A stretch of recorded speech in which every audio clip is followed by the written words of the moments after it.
Assalamualaikum warahmatullahi wabarakatuh. Shalom, Om Swastiastu, Namo Buddhaya, salam kebajikan dan salam sejahtera bagi kita semua. Dewan Juri yang terhormat, perkenalkan nama saya Nadia Beladinata selaku delegasi dari SMA Negeri 2 Kota Mojokerto dalam ajang perlombaan Debat Bahasa Indonesia SMA Awards tahun 2025. Saya, Nadia, sebagai pembicara dalam tim oposisi akan membuka dan memperkenalkan mosi pada perdebatan kali ini. Bahwa mosi perdebatan kali ini yakini Dewan ini lebih memilih sekolah penengah yang mengadopsi model pendidikan klasik daripada model pendidikan progresif.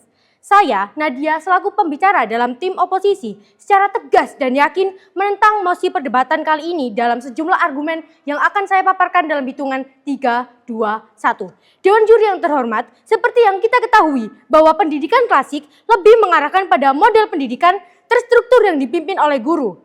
Guru memilih apa yang akan diajarkan dan bagaimana mengajarkannya. Dalam model pendidikan ini, sekolah kurang memperhatikan siswa itu sendiri dan apa yang akan mereka dapatkan dari pelajaran.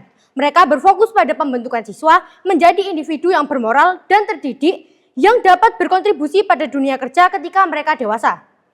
Pendidikan progresif kurang berfokus pada bagaimana seorang guru mempersiapkan siswa untuk pekerjaan, melainkan lebih pada apa yang diminati siswa dan keterampilan berpikir kritis apa yang dapat mereka kembangkan sehingga mereka dapat menjadi pembelajar sepanjang hayat dan senantiasa terlibat dengan ide-ide baru serta memecahkan masalah-masalah baru.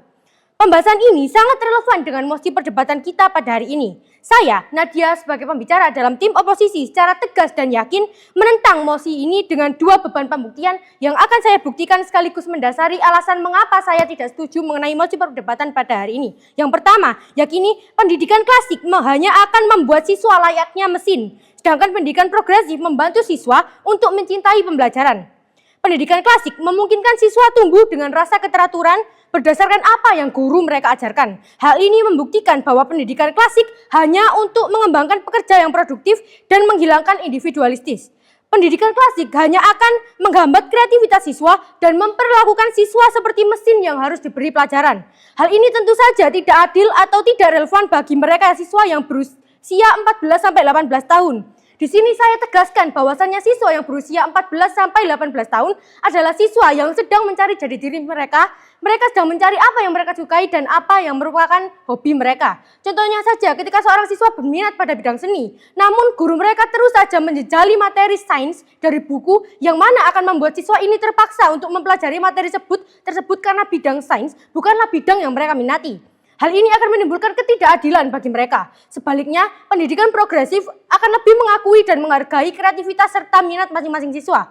Pendidik tidak hanya memberikan materi agar nilai ujian siswa sempurna, tapi juga mengajak siswa terlibat langsung dalam proyek dan eksperimen, sehingga dapat berkolaborasi dengan teman sebayanya. Dengan cara ini, siswa tidak hanya dapat mempelajari materi pelajaran yang mereka minati, namun juga bisa memahami materi sehingga meningkatkan kecintaan mereka terhadap pembelajaran. Yang kedua, yakini pendidikan klasik membuat kesehatan mental siswa terganggu. Siswa usia 14-18 tahun merupakan siswa yang rentan terkena tekanan dan stres. Model pendidikan klasik menjadi salah satu penyebab masalah ini. Mengapa? Karena pendidikan klasik hanya ditujukan guru kepada siswa agar baik dalam akademis dan mendapatkan nilai ujian yang tinggi. Hal ini mengakibatkan siswa merasakan tekanan yang dapat meningkatkan kecemasan dan berdampak negatif pada kesehatan mental mereka. Menurut World Health Organization melaporkan terdapat 800.000 orang yang tercatat melaksanakan atau melakukan bunuh diri setiap tahunnya. Selain itu, menurut World Population Review, kasus bunuh diri di Korea Selatan banyak terjadi di kalangan pelajar karena tuntutan akademik. Oleh karena itu, dengan pendidikan progresif yang tidak hanya berfokus pada akademis, tetapi juga perkembangan emosional dan sosial akan membantu siswa untuk memperoleh lingkungan belajar yang nyaman dan positif.